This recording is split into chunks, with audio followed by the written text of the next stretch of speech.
We're live from Georgia, a key battleground state in the race for the White House. In just moments, the current U.S. president will debate the former U.S. president as their party's presumptive nominees, a first in American history. We want to welcome our viewers in the United States and around the world to our studios in Atlanta. This is the CNN presidential debate. This debate is being produced by CNN and is coming to you live on CNN, CNN International, CNN.com, CNN Max, and CNN Espanol. This is a pivotal moment between President Joe Biden and former President Donald Trump in their rematch for the nation's highest office. Each will make his case to the American people with just over 4 months until Election Day. Good evening, I'm Dana Bash, anchor of CNN's Inside Politics and co-anchor of State of the Union. I'm Jake Tapper, anchor of CNN's The Lead and co-anchor of State of the Union. Dana and I will co-moderate this evening. Our job is to facilitate a debate between the two candidates tonight. Before we introduce them, we want to share the rules of the debate with the audience at home. Former President Trump will be on the left side of the screen. President Biden will be appearing on the right. A coin toss determined their positions. Each candidate will have 2 minutes to answer a question and 1 minute each for responses and rebuttals. An additional minute for follow-up, clarification, or response is at the moderator's discretion. When it's time for a candidate to speak, his microphone will be turned on and his opponent's microphone will be turned off. Should a candidate interrupt when his microphone is muted, he will be difficult to understand for viewers at home. At the end of the debate, each candidate will get 2 minutes for closing statements. There is no studio audience tonight. Pre-written notes, props, or contact with campaign staff are not permitted during the debate. By accepting our invitation to debate, both candidates and their campaigns agreed to accept these rules. Now, please welcome the 46th President of the United States, Joe Biden. Folks, how are you?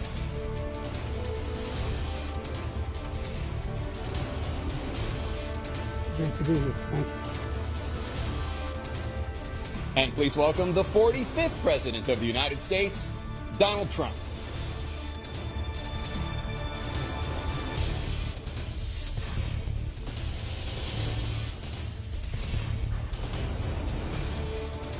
Gentlemen, thanks so much for being here. Let's begin the debate, and let's start with the issue that voters consistently say is their top concern, the economy. President Biden, inflation has slowed, but prices remain high.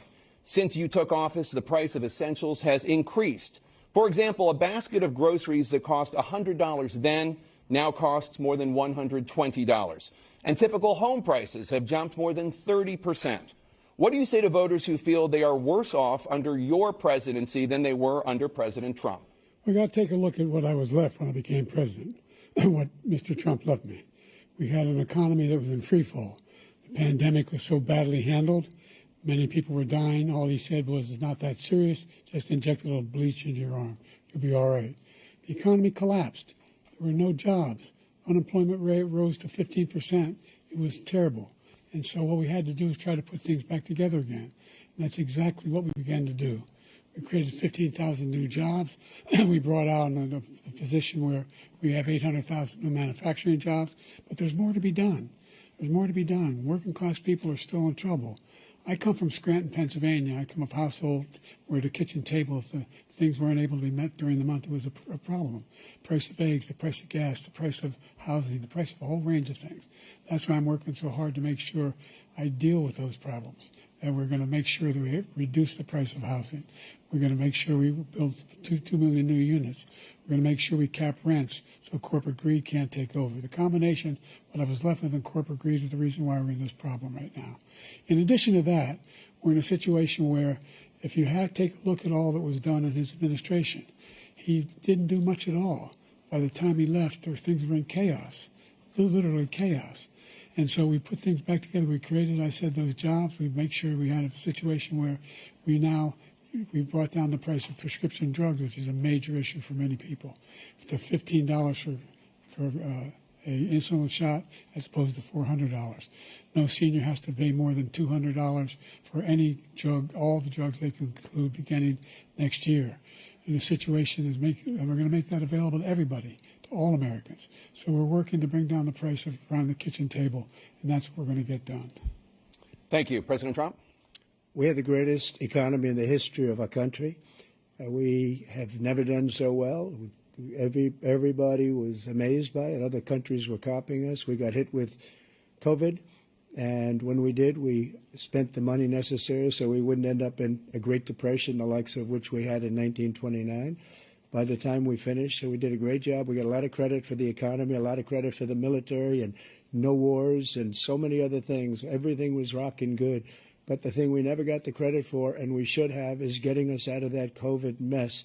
He created mandates that was a disaster for our country. But other than that, we had given them back a country where the stock market actually was higher than pre-COVID, and nobody thought that was even possible. The only jobs he created are for illegal immigrants and bounce-back jobs, a bounce back from the COVID. He has not done a good job. He's done a poor job, and inflation's killing our country. It is absolutely killing us. Thank you. President Biden? Well, look, the greatest economy in the world, he's the only one who thinks that, I think. I don't know anybody else who thinks he had the greatest economy in the world. And, you know, the fact of the matter is that we find ourselves in a situation where his economy, he rewarded the wealthy. He had the largest tax cut in American history, $2 trillion. He raised a deficit larger than any president has in any one term.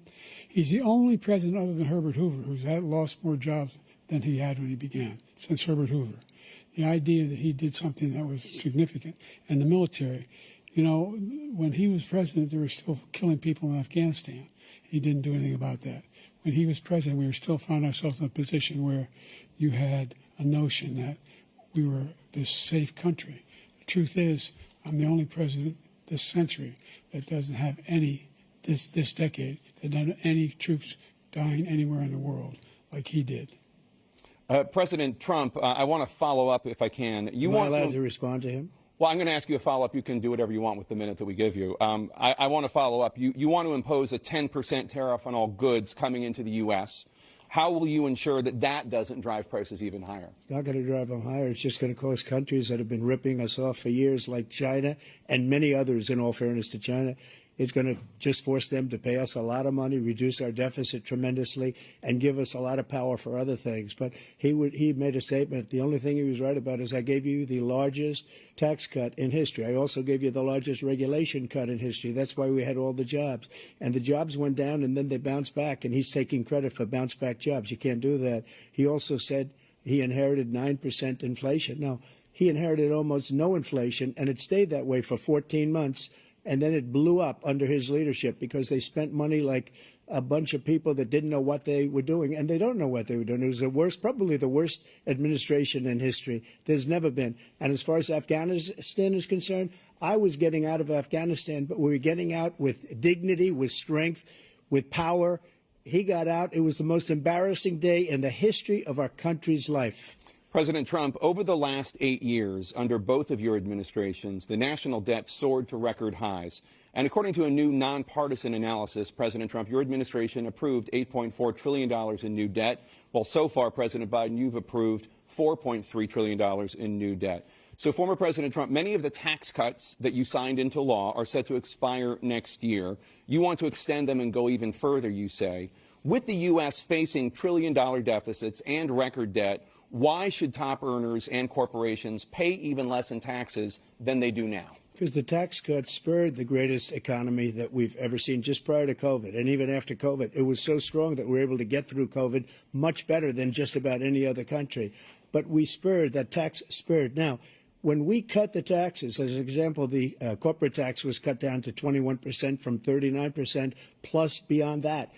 We took in more revenue with much less tax, and companies were bringing back trillions of dollars back into our country. The country was going like never before, and we were ready to start paying down debt. We were ready to start using the liquid gold right under our feet, the oil and gas right under our feet. We were going to have something that nobody else has had. We got hit with COVID. We did a lot to fix it. I gave him an unbelievable situation with all of the therapeutics and all of the things that we came up with. We gave him something great. Remember, more people died under his administration, even though we had largely fixed it. More people died under his administration than our administration, and we were right in the middle of it, something which a lot of people don't like to talk about. But he had far more people dying in his administration. He did the mandate, which is a disaster, mandating it. The vaccine went out. He did a mandate on the vaccine, which is the thing that people most objected to about the vaccine. And he did a very poor job, just a very poor job. And I will tell you, not only poor there, but throughout the entire world, we're no longer respected as a country. They don't respect our leadership. They don't respect the United States anymore. We're like a third world nation between weaponization of his election, trying to go after his political opponent, all of the things he's done. We've become like a third world nation, and it's a shame. The damage he's done to our country. And I'd love to ask him, and will, why he allowed millions of people to come in here from prisons, jails, and mental institutions to come into our country and destroy our country. President Trump, we will get to immigration later in this block. President Biden, I want to give you an opportunity to respond to this question about the national debt. He had the largest national debt of any president in a 4-year period, number one. Number two, that $2 trillion tax cut benefited the very wealthy. What I'm going to do is fix the tax system. For example, we have 1,000 trillionaires in America. Billionaires in America. And what's happening? They're in a situation where they, in fact, pay 8.2% in taxes. If they just paid 24%, 25%, either one of those numbers, they'd raise $500 billion, I should say, in a 10-year period. We'd be able to wipe out his debt. We'd be able to help make sure that all those things we need to do, child care, elder care, making sure that we continue to strengthen our health care system, making sure that we're able to make every single solitary person eligible for what I've been able to do with the COVID, with dealing with everything we have to do with, look, if we finally beat Medicare. Thank you, President Biden. President Trump? Well, he's right. He did beat Medicare. He beat it to death, and he's destroying Medicare because all of these people are coming in. They're putting them on Medicare. They're putting them on Social Security. They're going to destroy Social Security. This man is going to single-handedly destroy Social Security. These millions and millions of people coming in, they're trying to put them on Social Security. He will wipe out Social Security. He will wipe out Medicare. So he was right in the way he finished that sentence. And it's a shame. What's happened to our country in the last 4 years is not to be believed. Foreign countries, I'm friends with a lot of people, they cannot believe what happened to the United States of America. We're no longer respected. They don't like us. We give them everything they want, and they think we're stupid. They think we're very stupid people. What we're doing for other countries, and they do nothing for us. What this man has done is absolutely criminal. Thank you, President Trump. Dana? This is the first presidential election since the Supreme Court overturned Roe v. Wade. This morning, the court ruled on yet another abortion case, temporarily allowing emergency abortions to continue in Idaho, despite that state's restrictive ban. Former President Trump, you take credit for the decision to overturn Roe v. Wade, which returned the issue of abortion to the states. Correct. However, the federal government still plays a role in whether or not women have access to abortion pills. They're used in about 2/3 of all abortions. As president, would you block abortion medication? First of all, the Supreme Court just approved the abortion pill, and I agree with their decision to have done that, and I will not block it. And if you look at this whole question that you're asking, complex but not really complex. 51 years ago, you had Roe v. Wade, and everybody wanted to get it back to the states. Everybody, without exception. Democrats, Republicans, liberals, conservatives. Everybody wanted it back. Religious leaders. And what I did is I put 3 great Supreme Court justices on the court, and they happened to vote in favor of killing Roe v. Wade and moving it back to the states. This is something that everybody wanted. Now, 10 years ago or so, they started talking about how many weeks and how many this, getting into other things. But every legal scholar throughout the world, the most respected, wanted it brought back to the states. I did that. Now the states are working it out. If you look at Ohio, it was a decision that was an end result that was a little bit more liberal than you would have thought. Kansas, I would say the same thing. Texas is different. Florida is different. But they're all making their own decisions right now. And right now, the states control it. That's the vote of the people. Like Ronald Reagan, I believe in the exceptions. I am a person that believes.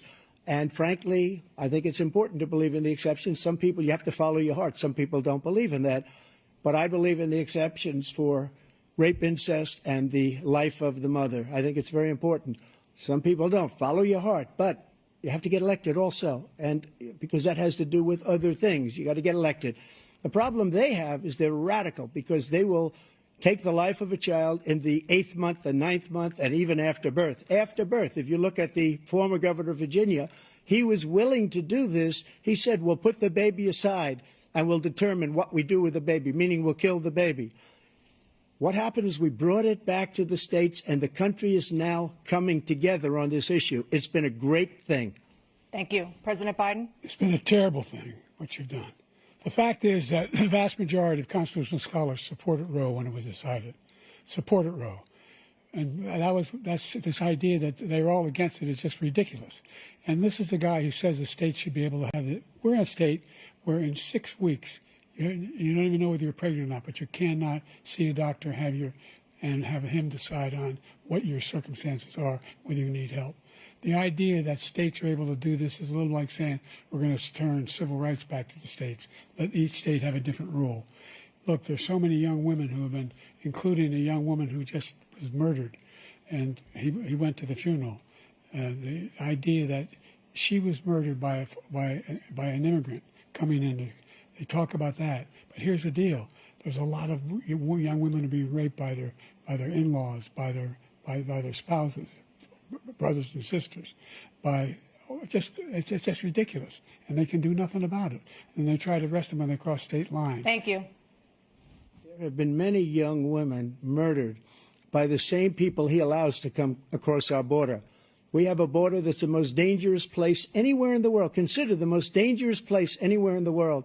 And he opened it up, and these killers are coming into our country, and they are raping and killing women.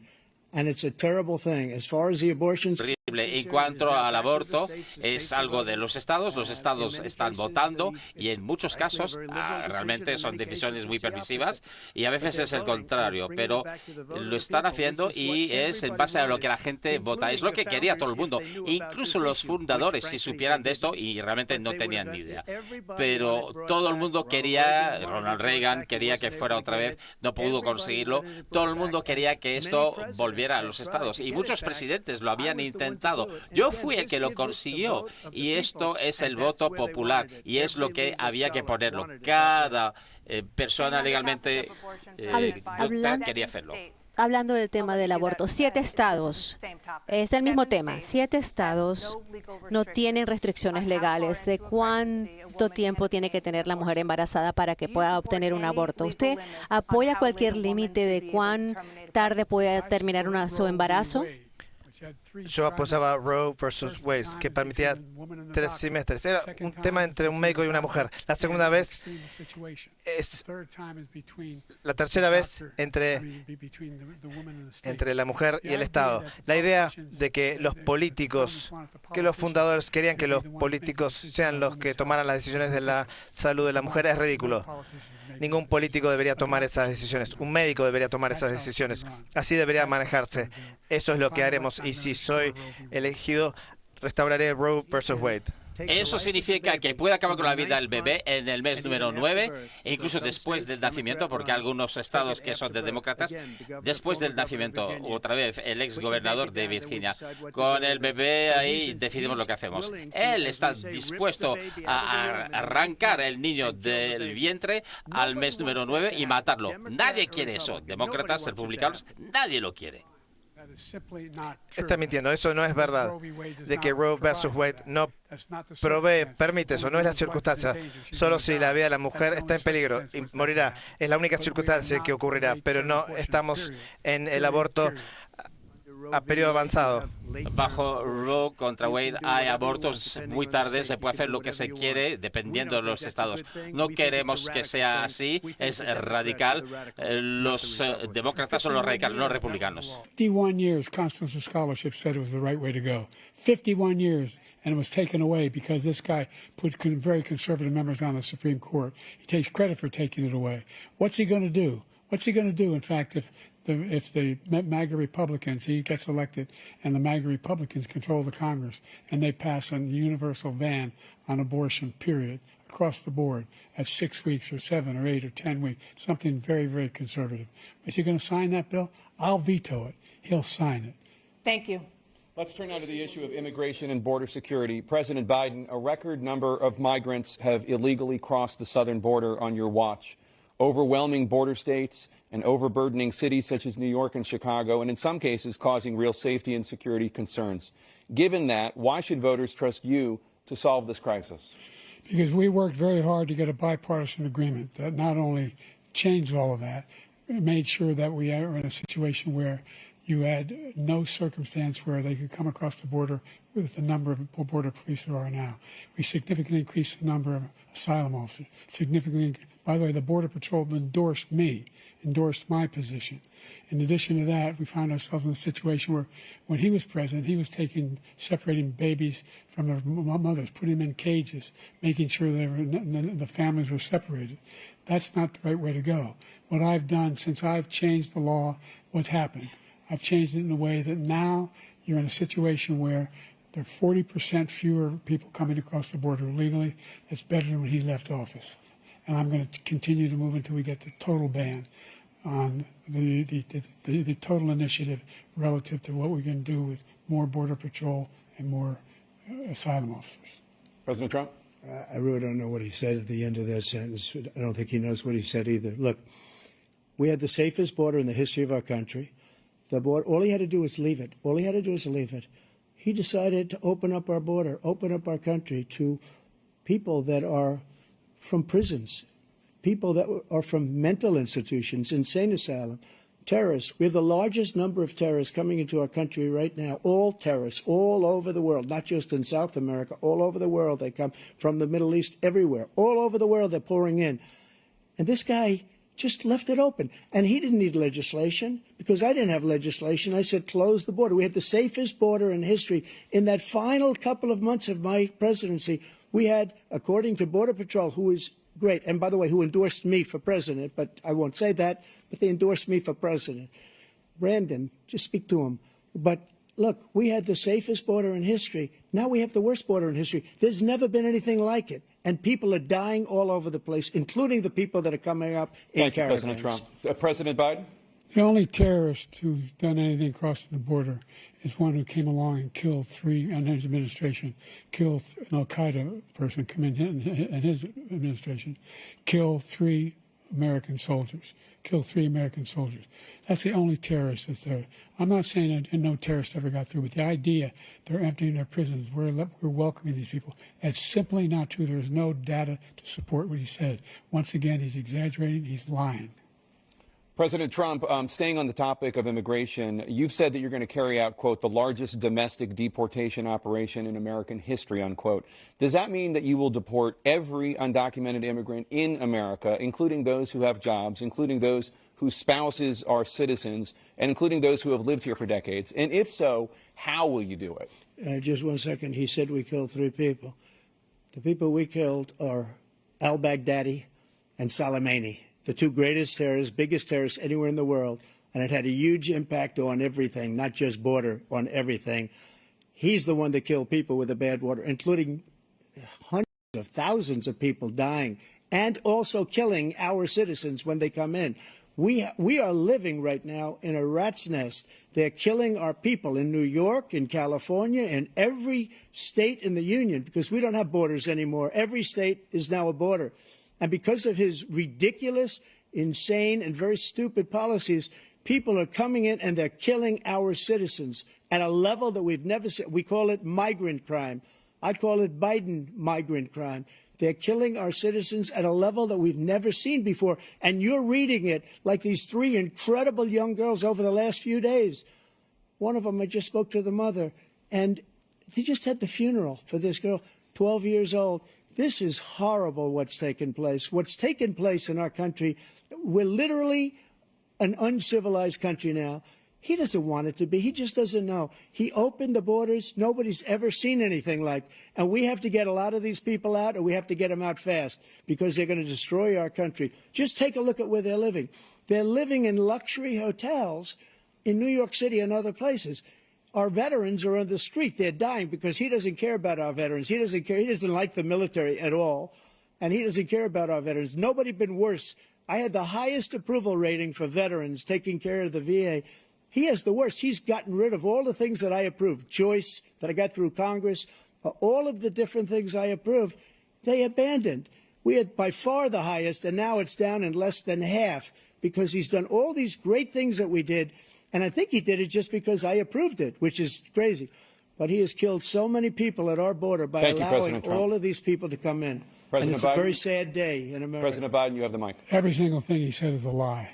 Every single one. For example, veterans are a hell of a lot better off since I passed the PACT Act. 1 million of them now have insurance, and their families have it. Their families have it because what happened, whether it was Agent Orange or burn pits, they're all being covered now. And he opposed, his group opposed that. We're also in a situation where we have great respect for veterans. My son spent a year in Iraq, living right next to one of those burn pits, came back with stage 4 glioblastoma. I was recently in France for D-Day, and I spoke all about those heroes that died. I went to the World War I cemetery he refused to go to. He was standing with his 4-star general, and he told me, he said, I don't want to go in there because they're a bunch of losers and suckers. My son was not a loser, was not a sucker. You're the sucker. You're the loser. President Trump? First of all, that was a made-up quote, suckers and losers. They made it up. It was in a third-rate magazine that's failing, like many of these magazines. He made that up. He put it in commercials. We've notified him. We had 19 people that said I didn't say it. And think of this. Who would say I'm at a cemetery or I'm talking about our veterans? Because nobody's taken better care. I'm so glad this came up, and he brought it up. There's nobody that's taken better care of our soldiers than I have. To think that I would, in front of generals and others, say suckers and losers. We have 19 people that said it was never said by me. It was made up by him, just like Russia was made up, just like the 51 intelligence agents are made up, just like the new thing with the 16 economists are talking. It's the same thing. 51 intelligence agents said that the laptop was Russia disinformation. It wasn't. That came from his son, Hunter. It wasn't Russia disinformation. He made up the suckers and losers, so he should apologize to me right now. 4-star general standing to your side who was on your staff who said you said it, period. That's number one. And number two, the idea that I have to apologize to you for anything along the line. We've done more for veterans than any president has in American history. And they now are in their family. The only sacred obligation we have as a country is to care for our veterans when they come home and their families and equip them when they go to war. That's what we're doing. That's what the VA is doing now. They're doing more for veterans than ever before in our history. All right. Thank you so much. Let's move to the topic of foreign policy. I want to begin with Russia's war against Ukraine, which is now in its third year. Former President Trump, Russian President Vladimir Putin says he'll only end this war if Russia keeps the Ukrainian territory it has already claimed and Ukraine abandons its bid to join NATO. Are Putin's terms acceptable to you? First of all, our veterans and our soldiers can't stand this guy. They can't stand him. They think he's the worst commander-in-chief, if that's what you call him, that we've ever had. They can't stand him. So let's get that straight. And they like me more than just about any of them. And that's based on every single bit of information. As far as Russia and Ukraine, if we had a real president, a president that knew, that was respected by Putin, he would have never invaded Ukraine. A lot of people are dead right now, much more than people know. You know, they talk about numbers. You can double those numbers, maybe triple those numbers. He did nothing to stop it. In fact, I think he encouraged Russia from going in.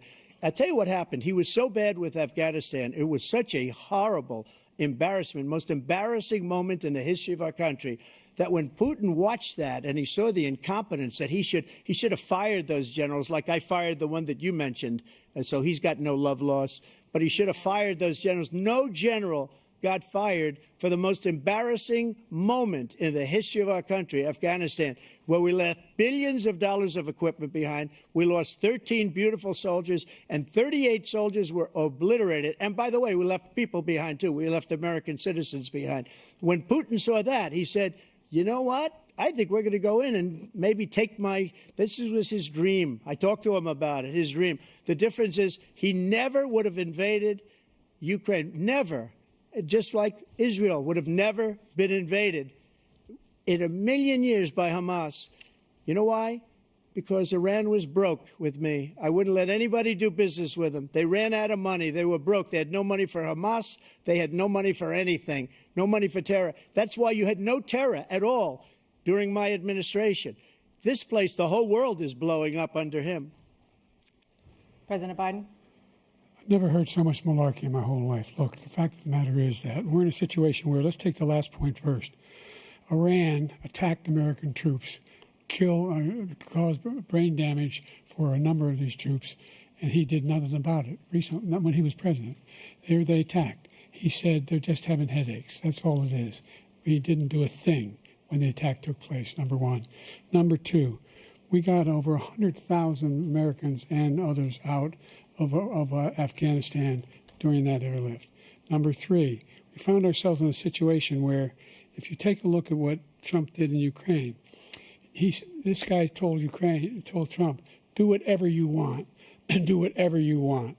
And that's exactly what Trump did to Putin, encourage him, do whatever you want. And he went in. And listen to what he said when he went in. He was going to take Kyiv in 5 days, remember? Because it's part of the old Soviet Union. That's what he wanted to reestablish, Kyiv. And he, in fact, didn't do it at all. He wasn't able to get it done. And they've lost thousands and thousands of troops, 500,000 troops. President Trump, I never come back said to you that. for 1 minute, I just want to go back to my original question, which is, are Putin's terms acceptable to you? Keeping the territory in Ukraine? Acceptable. No, they're not acceptable. But look, this is a war that never should have started. If we had a leader in this war, he led everybody along. He's given $200 billion now or more to Ukraine. He's given $200 billion. That's a lot of money. I don't think there's ever been anything like it. Every time that Zelensky comes to this country, he walks away with $60 billion. He's the greatest salesman ever. And I'm not knocking him. I'm not knocking anything. I'm only saying the money that we're spending on this war, and we shouldn't be spending, it should have never happened. I will have that war settled between Putin and Zelensky as president-elect before I take office on January 20th. I'll have that war settled. People being killed so needlessly, so stupidly, and I will get it settled, and I'll get it settled fast before I take office. President Biden, you have a minute. The fact is that Putin is a war criminal. He's killed thousands and thousands of people. And he has made one thing clear. He wants to reestablish what was part of the Soviet Empire, not just a piece. He wants all of Ukraine. That's what he wants. And then do you think he'll stop there? Do you think he'll stop when if he takes Ukraine? What do you think happens to Poland? What do you think of Belarus? What do you think happens to those NATO countries?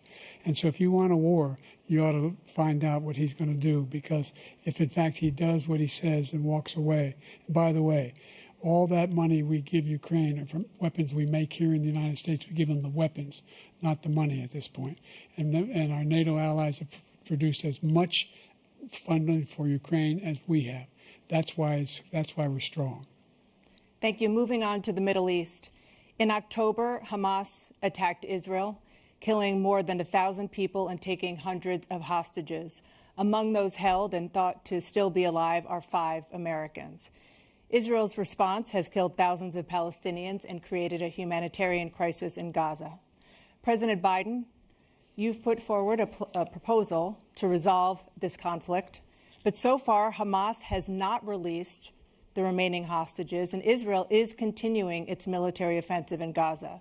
So what additional leverage will you use to get Hamas and Israel to end the war? You have 2 minutes. Number one, everyone from the United Nations Security Council straight through to the G7 to the Israelis and Netanyahu himself have endorsed the plan I put forward, which has 3 stages to it. The first stage is trade the hostages for a ceasefire. Second phase is a ceasefire with additional conditions. The third phase is the end of the war. The only one who wants the war to continue is Hamas. Number one, they're the only ones standing out. We're still pushing hard to get them to accept. In the meantime, what's happened in Israel, we're finding that the only thing I've denied Israel was 2,000-pound bombs. They don't work very well in populated areas. They kill a lot of innocent people. We're providing Israel with all the weapons they need and when they need them. And by the way, I'm the guy that organized the world against Iran when they had a full-blown intercontinental ballistic missile attack on Israel. No one was hurt. No one Israeli was accidentally killed, and it stopped. We saved Israel. We are the biggest producer of support for Israel of anyone in the world. And so there are two different things. Hamas cannot be allowed to be continued. We continue to send our experts and our intelligence people as to how they can get Hamas like we did bin Laden. You don't have to do it. And by the way, they've been greatly weakened, Hamas, greatly weakened, and they should be. They should be eliminated. But you've got to be careful for using certain weapons among population centers. Just going back to Ukraine for 1 second. We have an ocean separating us. The European nations together have spent $100 billion, or maybe more than that, less than us.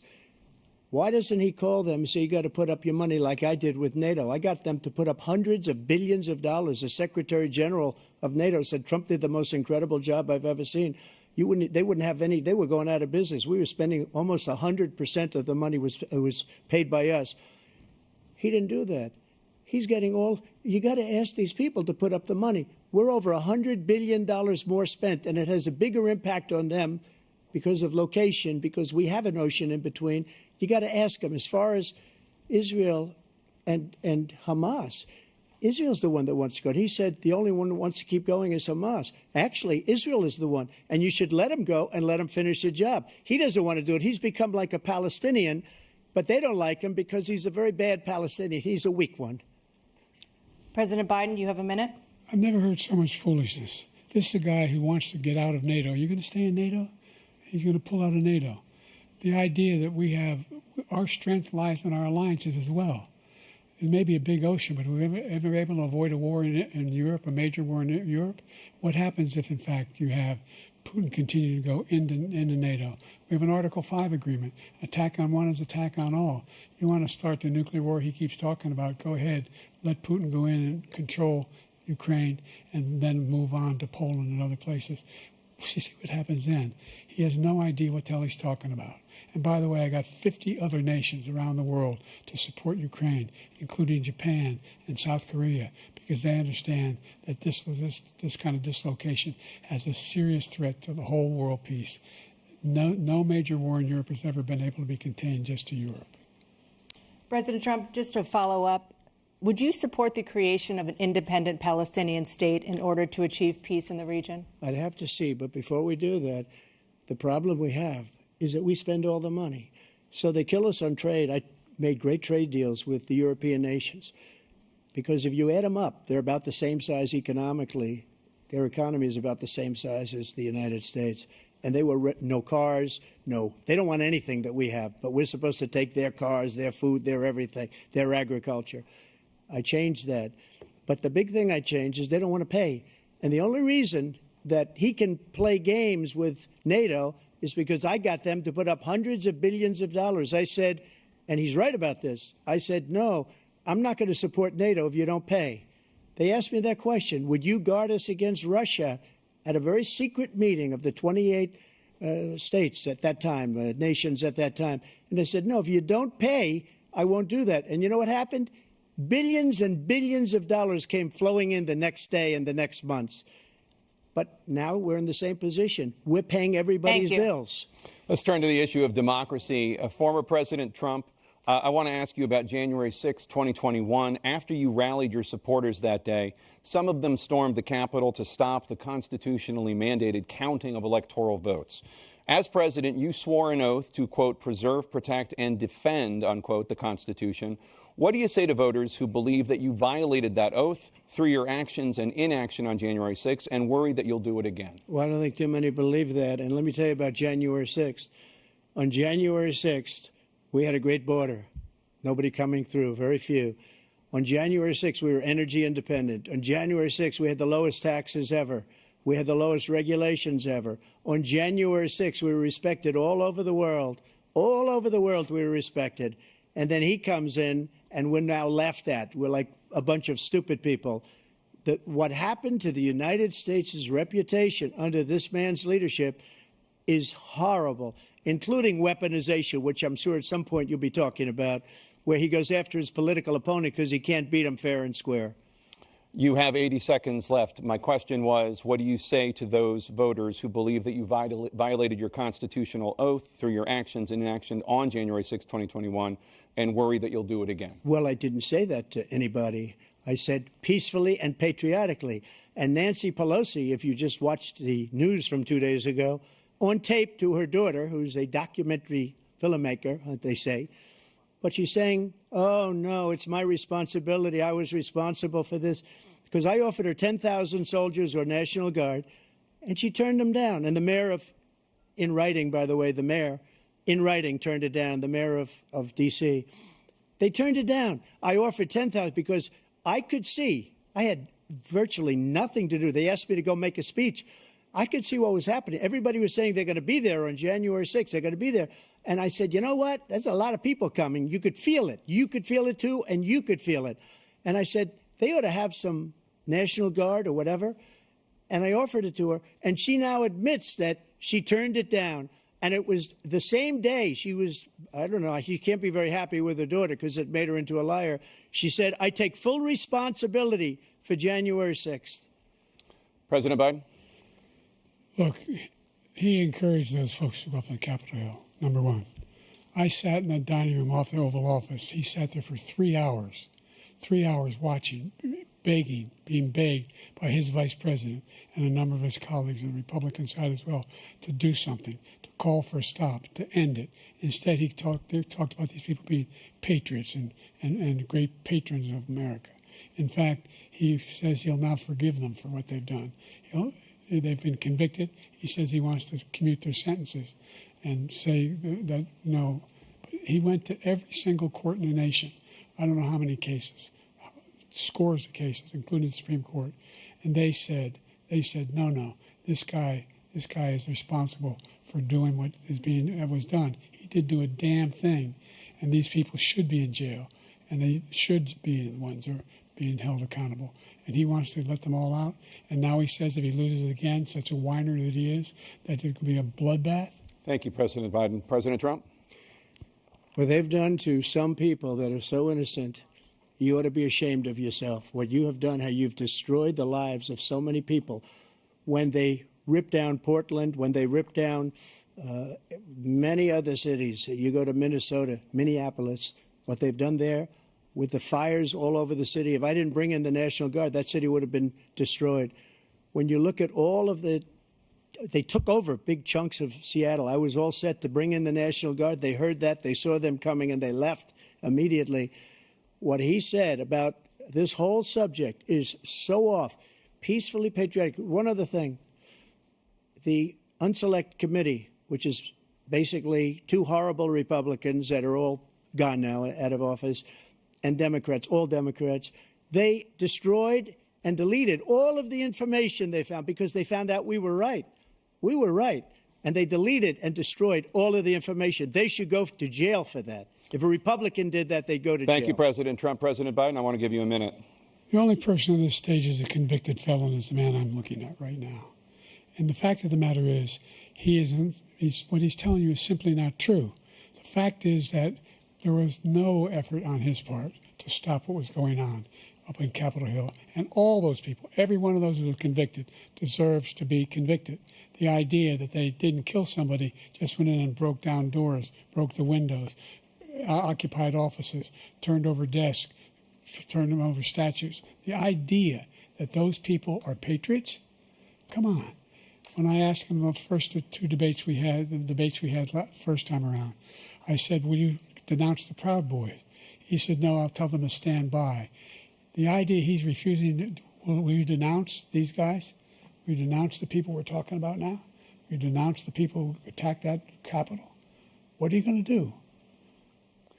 I'm going to give you a minute, President Trump, for a follow-up question I have. After a jury convicted you of 34 felonies last month, you said if reelected, you would, quote, have every right to go after, unquote, your political opponents. You just talked about members of the Select Committee on January 6th going to jail. Your main political opponent is standing on stage with you tonight. Can you clarify exactly what it means about you feeling you have every right to go after your political opponents? Well, I said my retribution is going to be success. We're going to make this country successful again, because right now it's a failing nation. My retribution is going to be success. But when he talks about a convicted felon, his son is a convicted felon at a very high level. His son is convicted, going to be convicted probably numerous other times. Should have been convicted before, but his Justice Department let the statute of limitations lapse on the most important things. But he could be a convicted felon as soon as he gets out of office. Joe could be a convicted felon with all of the things that he's done. He's done horrible things. All of the death caused at the border, telling the Ukrainian people that we're going to want $1 billion or you change the prosecutor. Otherwise, you're not getting $1 billion. If I ever said that, that's quid pro quo. That we're not going to do anything. We're not going to give you $1 billion unless you change your prosecutor, having to do with the son. This man is a criminal. This man, you're lucky. You're lucky. I did nothing wrong. We'd have a system that was rigged and disgusting. I did nothing wrong. Thank you, President Trump. President Biden, you have said, I'm coming right to you, sir. Well, you want to respond? Go ahead. I'll give you a minute to respond. The idea that I did anything wrong relative to what you're talking about is outrageous. It's simply a lie, number one. Number two, the idea that you have a right to seek retribution against any American just because you're president is wrong. It's simply wrong. No president's ever spoken like that before. No president in our history has spoken like that before. Number three, the crimes that you are still charged with, and think of all the civil penalties you have. How many billions of dollars do you owe in civil penalties for molesting a woman in public, for doing a whole range of things, of having sex with a porn star on the night while your wife was pregnant? I mean, what are you talking about?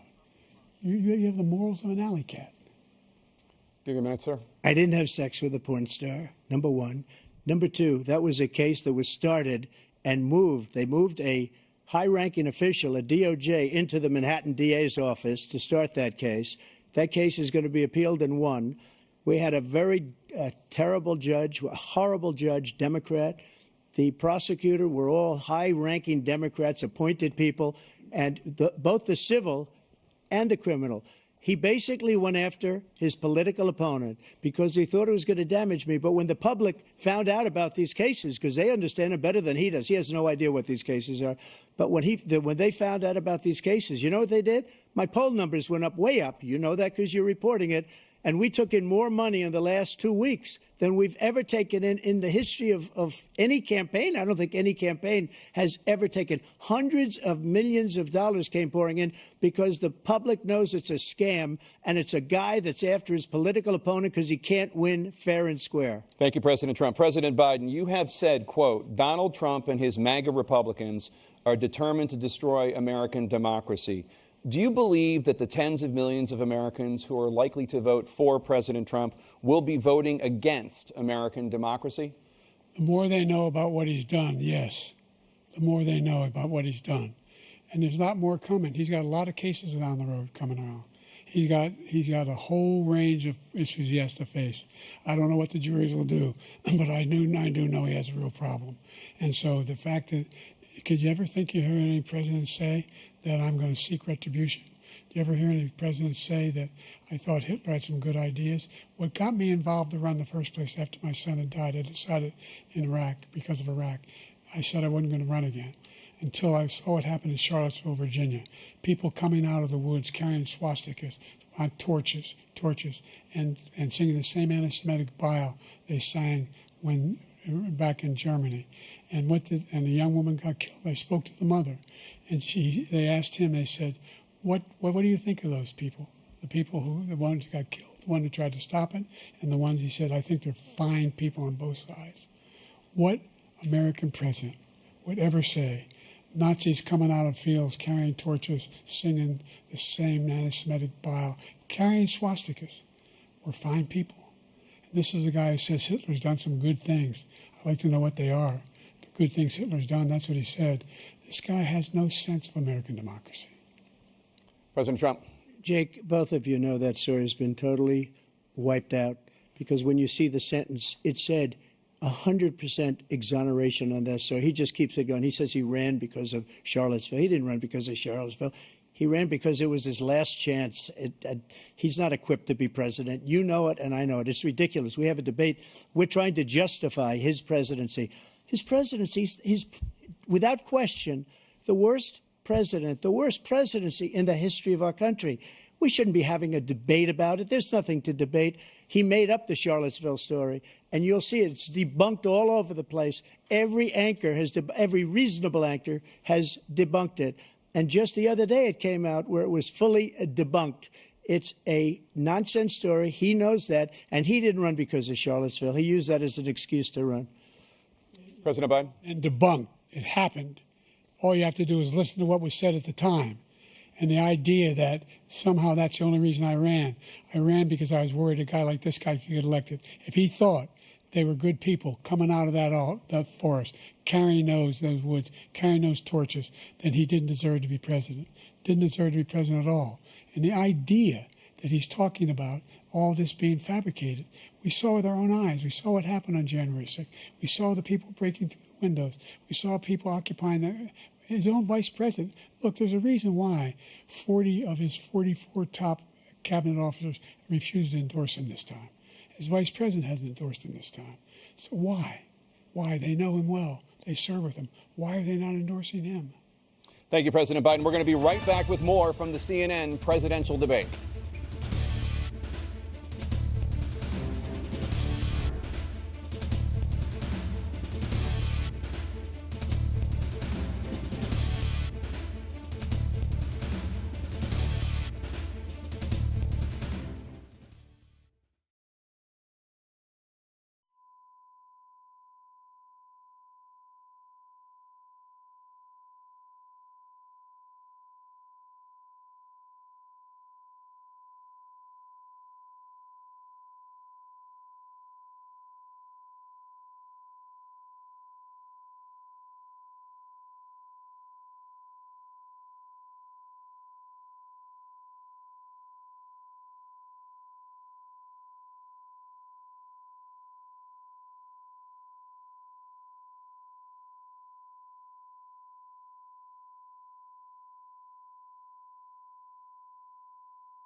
Welcome back to the CNN presidential debate live from Georgia. Let's talk about persistent challenges you both faced in your first terms and you'd certainly face again in a second term. President Biden, while black unemployment dropped to a record low under your presidency, black families still earned far less than white families. Black mothers are still 3 times more likely to die from pregnancy-related causes, and black Americans are imprisoned at 5 times the rate of white Americans. What do you say to black voters who are disappointed that you haven't made more progress? They acknowledge they made a lot of progress, number one. The fact of the matter is there's more small black businesses that have been started than any time in history. Number two, the wages of black unemployment is the lowest level it's been in a long, long time. Number three, we're trying to provide housing for black Americans and dealing with the segregation that exists among these corporations that collude to keep people out of their houses. And in addition to that, we find that the impact on the choice that black families have to make relative to child care is incredibly difficult. When we did the first major piece of legislation in the past, I was able to reduce black child care costs. I cut them in half. We got to make sure we provide for child care costs. We got to make sure, because when you provide those child care protections, you increase economic growth because more people can be in the job market. So there's more to be done, considerably more to be done. But we've done a great deal so far, and I'm not letting up, and they know it. You have 49 seconds left. What do you say to black voters who are disappointed with the progress so far? I say I don't blame them for being disappointed. Inflation is still hurting them badly. For example, I provided for the idea that any black family, first-time home buyer, should get a $10,000 tax credit to be able to buy their first home so they can get started. I made sure that we're in a situation where all those black families and those black individuals who had to take out student loans that were ballooning, that if they were engaged in nursing, and anything having to do with volunteerism, if they paid their bills for 10 years on their student debt, all the rest was forgiven after 10 years. Millions have benefited from that. And we're going to do a whole lot more for black families. Thank you, President Trump. And he caused the inflation. He's blaming inflation, and he's right, it's been very bad. He caused the inflation, and it's killing black families and Hispanic families and just about everybody. It's killing people. They can't buy groceries anymore. They can't. You look at the cost of food where it's doubled and tripled and quadrupled. They can't live. They're not living anymore. He caused this inflation. I gave him a country with essentially no inflation. It was perfect. It was so good. All he had to do is leave it alone. He destroyed it with his Green New scam and all this money that's being thrown out the window. He caused inflation. As sure as you're sitting there, the fact is that his big kill on the black people is the millions of people that he's allowed to come in through the border. They're taking black jobs now, and it could be 18, it could be 19, and even 20 million people. They're taking black jobs, and they're taking Hispanic jobs, and you haven't seen it yet, but you're going to see something that's going to be the worst in our history. Thank you. President Biden?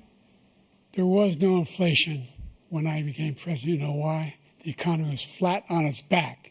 15% unemployment. He decimated the economy, absolutely decimated the economy. That's why there was no inflation at the time. There were no jobs. We provided thousands of millions of jobs for individuals who are in all communities, including minority communities. We made sure that they have health insurance. We have covered, the ACA has increased.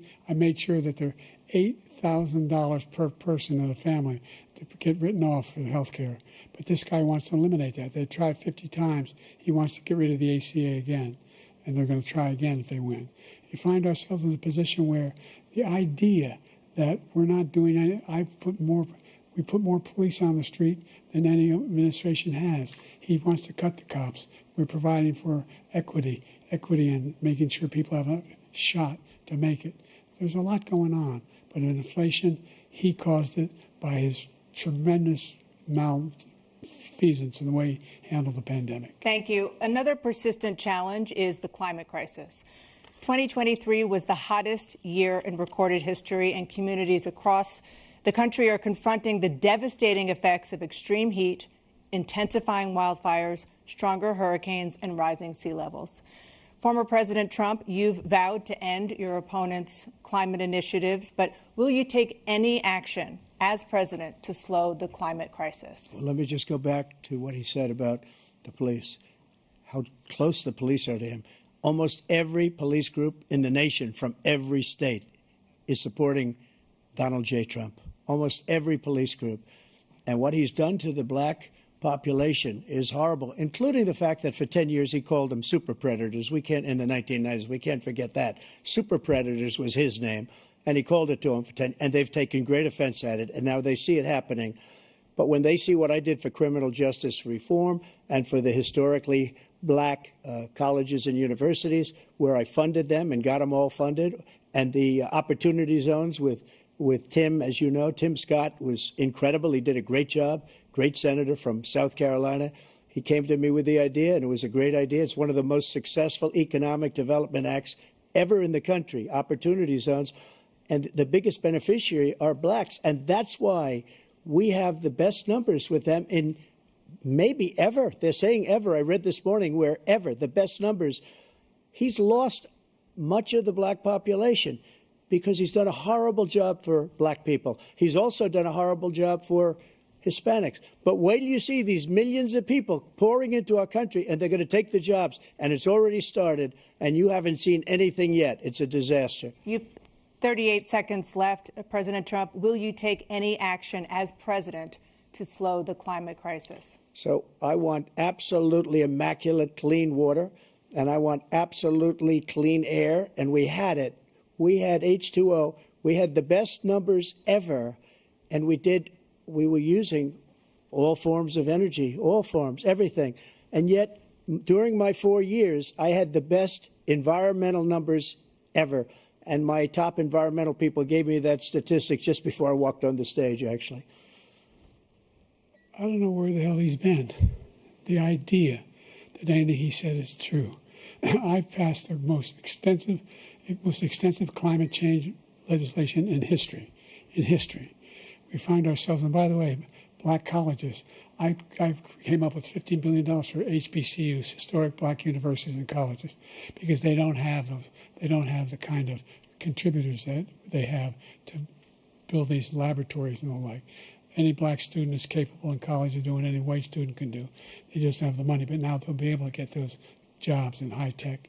We're in a situation where the idea that he is claiming to have done something that had the cleanest water, he hadn't done a damn thing for the environment.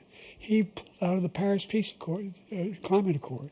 I immediately joined it because if we reach 1.5 degrees Celsius at any one point, there's no way back. The only existential threat to humanity is climate change, and he didn't do a damn thing about it. He wants to undo all that I've done. The Paris Accord was going to cost us $1 trillion, and China nothing, and Russia nothing, and India nothing. It was a ripoff of the United States. And I ended it because I didn't want to waste that money because they treat us horribly. We were the only ones who was costing us money. Nobody else was paying into it. And it was a disaster. But everything that he said just now, I'll give you an example. I heard him say before insulin.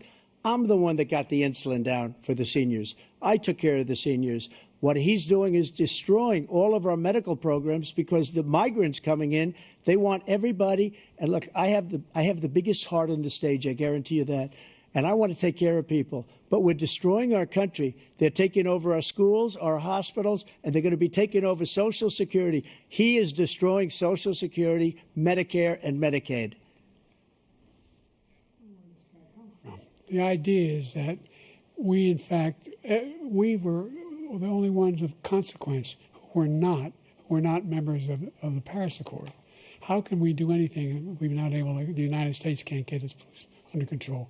One of the largest polluters in the world, number one. We're making significant progress. By 2035, we will have cut pollution in half. We have made significant progress, and we're continuing to make progress. We set up a climate corps for thousands of young people who learn how to deal with climate, just like the Peace Corps. And we're going to we're moving in directions that are going to significantly change the elements of cause of pollution. But the idea that he claims that he has the biggest heart up here and he's really concerned about pollution and about climate, I've not seen any indication of that. And by the way, with regard to prescription drugs, one company agreed that they would reduce the price to $35, which I was calling for, one, voluntarily. I made sure every company in the world, every pharmaceutical company, cannot have to pay. Thank you. And by the way, so every day, millions of Americans struggle just to make ends meet. For many older Americans, Social Security provides a critical lifeline. President Biden, if nothing is done to Social Security, seniors will see their benefits cut in just over 10 years. Will you name tonight one specific step that you're willing to take to keep Social Security solvent? yes, make the very wealthy begin to pay their fair share. Right now, everybody making under $170,000 pays 6% of their income, of their paycheck, every single time they get a paycheck from the time the first one they get when they're 18 years old. The idea that they're going to, I've been proposing that everybody, the millionaires pay 1%. So no one I would not raise the cost of Social Security for anybody under $400,000. After that, I began to make the wealthy begin to pay their fair share by increasing from 1% beyond to be able to guarantee the program for life. So you still have 82 seconds left. Are there any other measures that you think that would be able to help keep Social Security solvent, or is that one enough? Well, no, that one enough will keep it solvent, but the biggest thing I'll do if we defeat this man, because he wants to get rid of Social Security. He thinks there's plenty to cut in Social Security. He's wanting to cut Social Security and Medicare, both times. And if you look at the program put forward by the House Republican caucus that I believe supports, is in fact want to cut it as well. The idea that we don't need to protect our seniors is ridiculous. And by the way, the American public has greater health care coverage today than ever before. And on the ACA, as I said, you're in a circumstance where 400,000 people, 40 million people would not have insurance because they have a pre-existing condition. Only thing that allows them to have that insurance is the fact that they, in fact, are part of the ACA. And by the way, the other thing is, we're in a situation where we talk about education for black communities. I've raised the amount of money for Pell Grants by another $8,000. So anybody making under $70,000 a year is going to be able to get $15,000 toward their tuition. He just doesn't know what he's talking about. Thank you, President Biden. President Trump. So I've dealt with politicians all my life. I've been on this side of the equation for the last 8 years. I've never seen anybody lie like this guy. He lies. I've never seen it. He could look you in the face. About so many other things, too. And we mentioned the laptop. We mentioned Russia, Ukraine. Everything he does is a lie. It's misinformation and disinformation. The losers and suckers story that he made up is a total lie on the military. It's a disgrace. But Social Security, he's destroying it because millions of people are pouring into our country, and they're putting them onto Social Security. They're putting them onto Medicare, Medicaid. They're putting them in our hospitals. They're taking the place of our citizens. What they're doing to the VA, to our veterans, is unbelievable. Our veterans are living in the street, and these people are living in luxury hotels. He doesn't know what he's doing, and it's really coming back. I've never seen such anger in our country before. President Biden. The idea that veterans are not being taken care of, I told you before. And by the way, when I said suckers and losers, he acknowledged after that he fired that general. That general got fired because he's the one that acknowledged that that's what he said. He was the one standing with Trump when he said it, number one. Number two, the idea that we're going to be in a situation where all these millions and millions, the way he talks about it, illegal aliens are coming into the country and taking away our jobs. There's a reason why we have the fastest growing economy in the world, the reason why we have the most successful economy in the world. We're doing better than any other nation in the world. And by the way, those 15 Nobel laureates he talked about being phony, those 15 Nobel laureates, economists, they all said that if Trump is reelected, we're likely to have a recession and inflation is going to increasingly go up. And by the way, worst president in history, 159 presidential scholars voted him the worst president in the history of the United States of America. President Biden, thank you so much. Let's turn to the cost of child care, which many American families struggle to afford. President Trump, both you and President Biden have tried to address this issue, but the average cost of child care in this country has risen to more than $11,000 a year per child. For many families, the cost of child care for 2 children is more than their rent. In your second term, what would you do to make child care more affordable? Just to go back, the general got fired because he was no good. And if he said that, that's why he made it up. But we have 19 people that said I didn't say it, and they're very highly respected, much more so than him.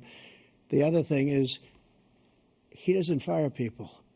He never fired people. I've never seen him fire anybody. I did fire a lot. I fired Comey because he was no good. I fired a lot of the top people at the FBI, drained the swamp. They were no good. Not easy to fire people. You'd pay a price for it, but they were no good. I inherited these people. I didn't put them there. I didn't put Comey there. He was no good.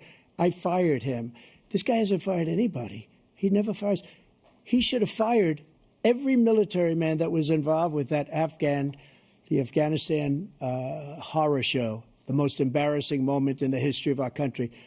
He didn't fire. Did you fire anybody? Did you fire anybody that's on the border that's allowed us to have the worst border in the history of the world? Did anybody get fired for allowing 18 million people, many from prisons, many from mental institutions? Did you fire anybody that allowed our country to be destroyed? Joe, our country is being destroyed as you and I sit up here and waste a lot of time on this debate. This shouldn't be a debate. He is the worst president. He just said about me because I said it. But look, he's the worst president in the history of our country. He's destroyed our country. Now all of a sudden he's trying to get a little tough on the border. He came out with a nothing deal, and it reduced it a little bit, like this much. It's insignificant. He wants open borders. He wants our country to either be destroyed or he wants to pick up those people as voters. And I don't think we just can't let it happen. If he wins this election, our country doesn't have a chance, not even a chance, of coming out of this rut. We probably won't have a country left anymore. That's how bad it is. He is the worst in history by far.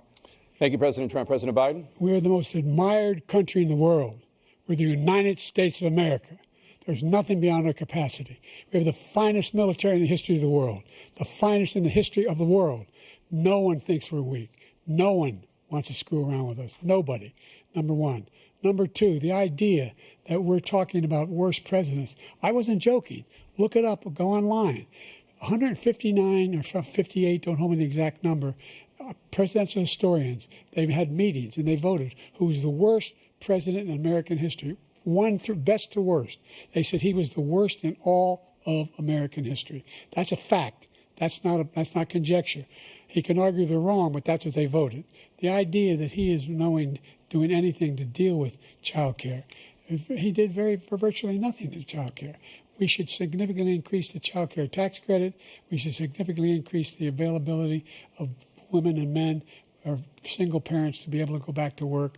And we should encourage businesses to have. Thank you, President Biden. President Trump, the question was about what would you do to make child care more affordable, if you want to take your minute. Just so you understand, we have polling, we have other things that they rate him the worst because what he's done is so bad.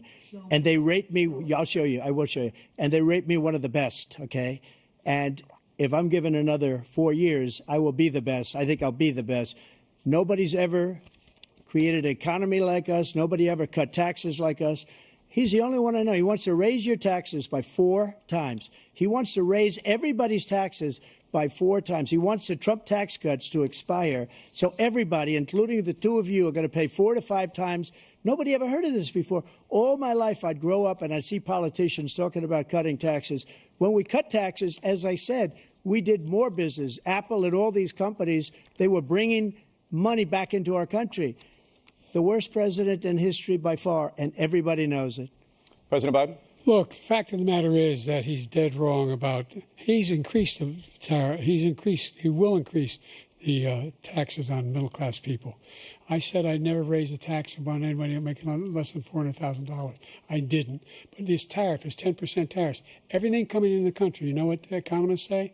That's going to cost the average American $2,500 a year more because they're going to have to pay the difference in food and all the things that are important. Number two, he's in a situation where he talks about how he has not raised. He somehow helped the middle class. The middle class have been devastated by you. Now you want a new tax cut of $5 trillion over the next 10 years, which is going to fundamentally bankrupt the country. You had the largest deficit of any president in American history, number one. Number two, you have not, in fact, made any contact, any progress with China. We are the lowest trade deficit with China since 2010. Thank you, President Biden. Thank you, President Biden. Let's discuss an epidemic impacting millions of Americans that both of you have made a top priority in your first term, the opioid crisis. And for both of you, the number of overdose deaths in this country has gone up. Under your term, it went up. Under your term, it has gone up. Former President Trump, despite the efforts that both of you have made, more than 100,000 Americans are dying from overdoses every year, primarily from fentanyl and other opioids. What will you do to help Americans right now in the throes of addiction who are struggling to get the treatment they need? To finish up, we now have the largest deficit in the history of our country under this guy. We have the largest deficit with China. He gets paid by China. He's a Manchurian candidate. He gets money from China. So I think he's afraid to deal with them or something. But do you notice he never took out my tariffs because we bring in so much money with the tariffs that I imposed on China. He never took them away. He can't because it's too much money. It's tremendous. And we saved our steel industries, and there was more to come, but he hasn't done that.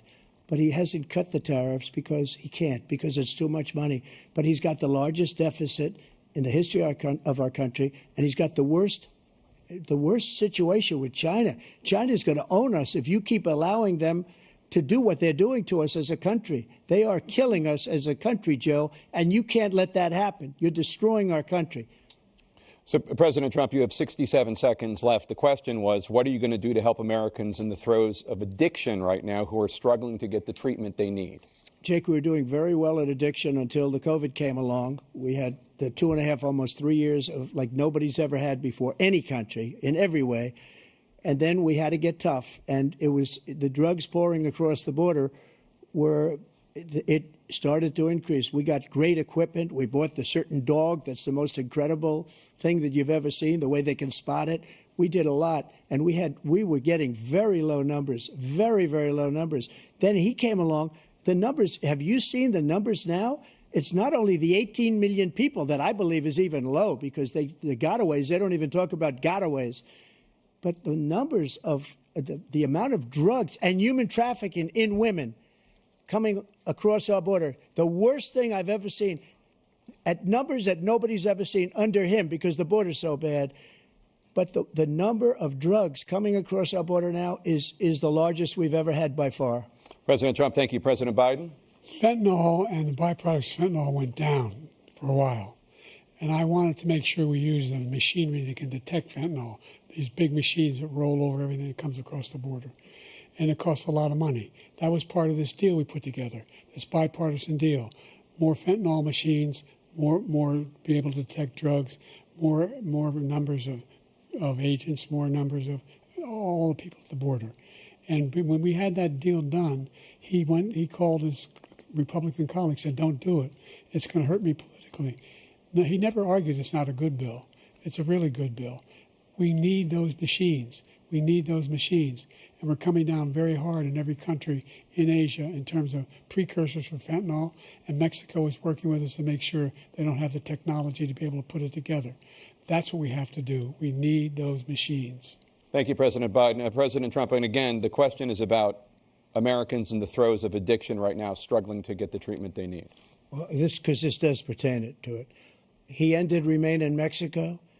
He ended catch and release. I made it catch and release in Mexico, not catch and release here. We had so many things that we had done, hard negotiations with Mexico, and I got it all for nothing. It's just like when you have a hostage. We always pay $6 billion for a hostage. Every time we say it's a hostage. Now we have a hostage, a Wall Street Journal reporter, I think a good guy, and he's over there because Putin is laughing at this guy, probably asking for billions of dollars for the reporter. I will have him out very quickly as soon as I take office. Before I take office, I said by literally as soon as I win the election, I will have that reporter out. He should have had him out a long time ago. But Putin's probably asking for billions and billions of dollars because this guy pays it every time. We had 2 cases where we paid $6 billion for 5 people. I got 58 people out, and I paid essentially nothing. Thank you, President Trump. Dana? Let's turn to concerns that voters have about each of you. President Biden, you would be 86 at the end of your second term. How do you address concerns about your capability to handle the toughest job in the world well into your 80s? Well, first of all, I spent half my career being criticized being the youngest person in politics. I was the second youngest person ever elected to the United States Senate, and now I'm the oldest. This guy's 3 years younger and a lot less competent. I think that just look at the record. Look at what I've done. Look how I've turned around the horrible situation he left me. As I said, 15 million new jobs, 800,000 manufacturing jobs, more investment in America, over billions of dollars in private investment in enterprises that we are growing. By the way, we brought an awful lot of people. The whole idea of computer chips, we used to have 40% of the market. We invented those chips, and we lost it because he was sending people to find the cheapest jobs overseas and to bring home a product. So I went to South Korea. I convinced Samsung to invest billions of dollars here in the United States. And guess what? Those fabs, they call to build these chips, those fabs pay over $100,000. You don't need a college degree for them. And there's billions, about $40 billion already being invested and being built right now in the United States, creating significant jobs for Americans from all over the world. President Biden, you have 40 seconds left. Would you like to add anything? Yeah, I would. The idea that somehow we are this failing country. I never heard a president talk like this before. We're the envy of the world. Name me a single major country president who wouldn't trade places with the United States of America for all our problems and all our opportunities. We're the most progressive country in the world in getting things done. We're the strongest country in the world. We're a country in the world who keeps our word, and everybody trusts us, all of our allies, and those who he coddles up to, from Kim Jong-un, who he sends love letters to, and Putin, etc. They don't want to screw around with us. Thank you. Former President Trump, to follow up, you would be 82 at the end of your second term. What do you say to voters who have concerns about your capabilities to serve? Well, I took 2 tests, cognitive tests. I aced them, both of them, as you know. We made it public. He took none. I'd like to see him take one, just one, a real easy one. Like go through the first 5 questions. He couldn't do it. But I took 2 cognitive tests. I took physical exams every year.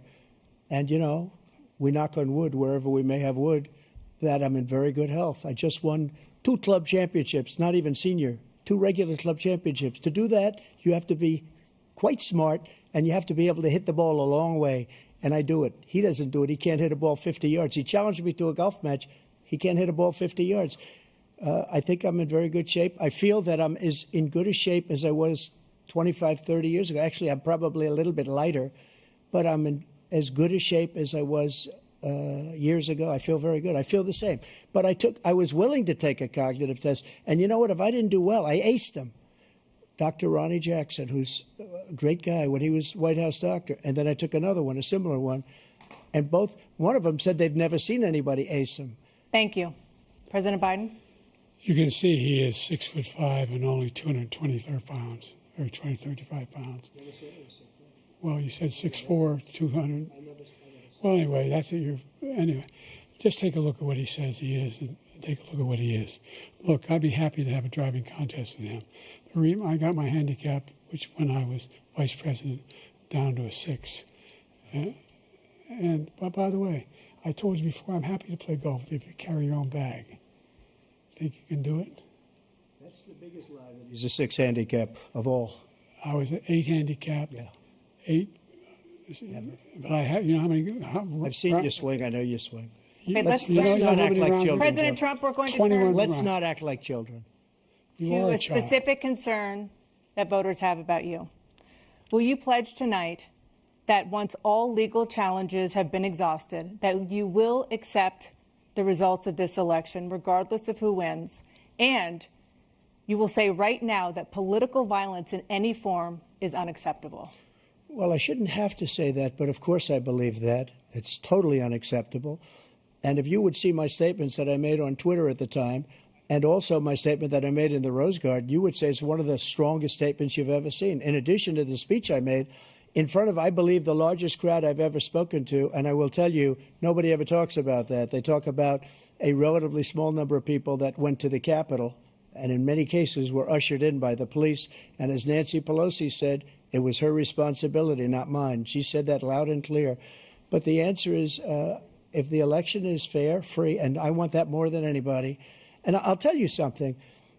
I wish he was a great president, because I wouldn't be here right now. I'd be at one of my many places enjoying myself. I wouldn't be under indictment because I wouldn't have been his political opponent, because he indicted me because I was his opponent. I wish he was a great president. I would rather have that. I wouldn't be here. I don't mind being here. But the only reason I'm here is he's so bad as a president that I'm going to make America great again. We're going to make America great again. We're a failing nation right now. We're a seriously failing nation. And we're a failing nation because of him. His policies are so bad. His military policies are insane. They're insane. These are wars that will never end with him. He will drive us into World War III, and we're closer to World War III than anybody can imagine. We are very, very close to World War III, and he's driving us there. And Kim Jong-un and President Xi of China, Kim Jong-un of North Korea, all of these, Putin, they don't respect him. They don't fear him. They have nothing going with this gentleman, and he's going to drive us into World War III. You want a World War III, let him follow and win, and let Putin say, do what you want, NATO. Just do what you want. There's a thing called Article 5. An attack on one is an attack on all, and required response. The idea, I can't think of a single major leader in the world who wouldn't trade places with the job I've done and what they've done. Because we are a powerful nation. We have wonderful people. It's because of the people, not me. It's because of the American people. They're capable of anything, and they step up when they're needed. And right now, we're needed. We're needed to protect the world because our own safety is at stake. And again, you want to have a war, just let Putin go ahead and take Kyiv, make sure they move on, see what happens in Poland, Hungary, and other places along that border. Then you have a war. President Trump, as I come back to you for a follow-up, the question was, will you accept the results of this election, regardless of who wins? Just to finish what he said, if I might, Russia, they took a lot of land from Bush. They took a lot of land from Obama and Biden. They took no land, nothing from Trump, nothing. He knew not to do it. He's not going to play games with me. He knew that. I got along with him very well, but he knew not to play games. He took nothing from me. But now he's going to take the whole thing from this man right here. That's a war that should have never started. It would have never started ever with me. And he's going to take Ukraine. And, you know, you asked me a question before, would you do this? He's got us in such a bad position right now with Ukraine and Russia, because Ukraine's not winning that war. He said, I will never settle until such time. They're running out of people. They're running out of soldiers. They've lost so many people. It's so sad. They've lost so many people, and they've lost those gorgeous cities with the golden domes that are 1,000 years old, all because of him and stupid decisions. Russia would have never attacked if I were president. President Trump, the question was, will you accept the results of the election, regardless of who wins? Yes or no, please. If it's a fair and legal and good election, absolutely. I would have much rather accepted these, but the fraud and everything else was ridiculous. And if you want, we'll have a news conference on it in a week, or we'll have another one of these in a week. But I will absolutely, there's nothing I'd rather do. It would be much easier for me to do that than I'm running again. I wasn't really going to run until I saw the horrible job he did. He's destroying our country. I would be very happy to be someplace else, in a nice location someplace. And again, no indictments, no political opponent stuff, because it's the only way he thinks he can win. But unfortunately, it's driven up my numbers and driven them up to a very high level because the people understand it. Well, let's see what your numbers are when this election is over. Let's see. You're a whiner. When you lost the first time, you continued, you appealed and appealed to courts all across the country. Not one single court in America said any of your claims had any merit, state or local, none. But you continue to provoke this lie about somehow there's all this misrepresentation, all this stealing. There is no evidence of that at all. And I tell you what, I doubt whether you'll accept it because you're such a whiner. The idea if you lose again, you accepting anything, you can't stand the loss. Something snapped in you when you lost the last time. We'll be right back with more from the CNN presidential debate, live from Georgia.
It is now time for the candidates to deliver their closing statements as predetermined by a coin toss. We're going to begin with you, President Biden. You have 2 minutes. We've made significant progress from the debacle that was left by President Trump in his last term. We find ourselves in a situation where, number one, we have to make sure that we have a fair tax system. I ask anyone out there in the audience, or anyone out watching this debate, do you think the tax system is fair? The fact is that I said nobody even making under $400,000 had a single penny increase in their taxes, and will not. And if I'm reelected, that'll be the case again. But this guy has increased your taxes because of the deficit. Number one, He's increased inflation because of the debacle he left after the way he handled the pandemic. And he finds himself in a position where he now wants to tax you more by putting a 10% tariff on everything that comes into the United States of America. What I did, when, for example, he wants to get rid of the ability of Medicare